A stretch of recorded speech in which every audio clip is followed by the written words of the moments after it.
My name's Rhoda Dakar. I am a musician, a writer, vocalist, teacher, kind of a local activist, that sort of thing. Yeah. How important do you think the Music Venue Trust is? Well, by the sounds of it, it's vital, and by my experience, this is a group that's not represented by anybody else.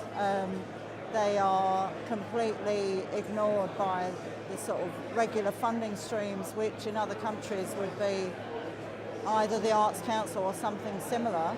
And I appreciate when you travel abroad, the facilities are enormous, you know, they're sort of 100-fold better simply because money is put into those grassroots venues, which are they're the kind of the cauldron for the tremendous music business that we have. We have enormous cultural capital in this country through music, and it's just absolutely undervalued. So Music Venues Trust are vital. And what are you hoping to learn today being here? What am I hoping to learn? Who to shout at? That's the usual thing. I mean, you know, that's because I mean, in this country, as a general rule, people complain. No, they moan, but they don't complain. I always think of complaining as being an active thing and moaning as a passive. And I think we need to get active about things. We need to actually complain and write letters and shout and say unacceptable and all of those things. So I'm hoping to find out who it is whose house I have to go and stand outside and who I have to corner and shout at until they realise that they're wrong, capitulate essentially. And what do you think right now is the most important thing that grassroots music venues have to deal with? The most important thing they have to deal with is the fact that they don't have enough money to do the job that they need to do.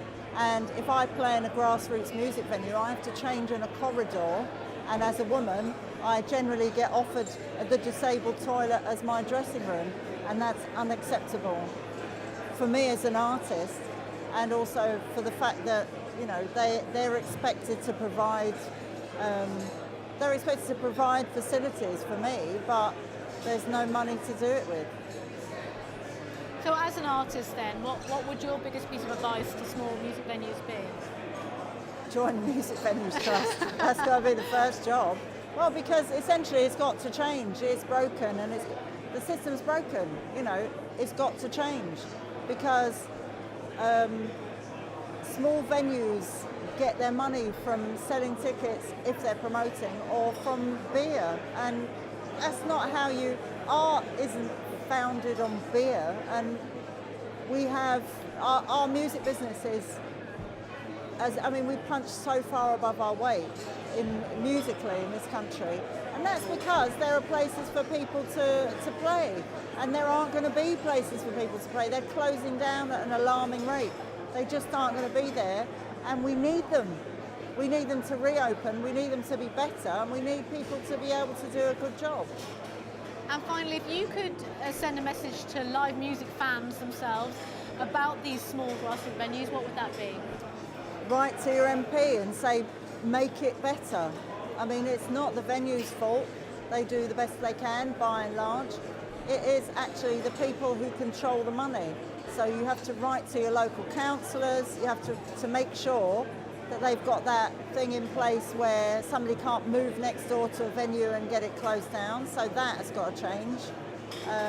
And then also you have to write to your local MP and say, support live music. We have this tremendous industry, and it is not going to continue if the venues aren't there in the first place.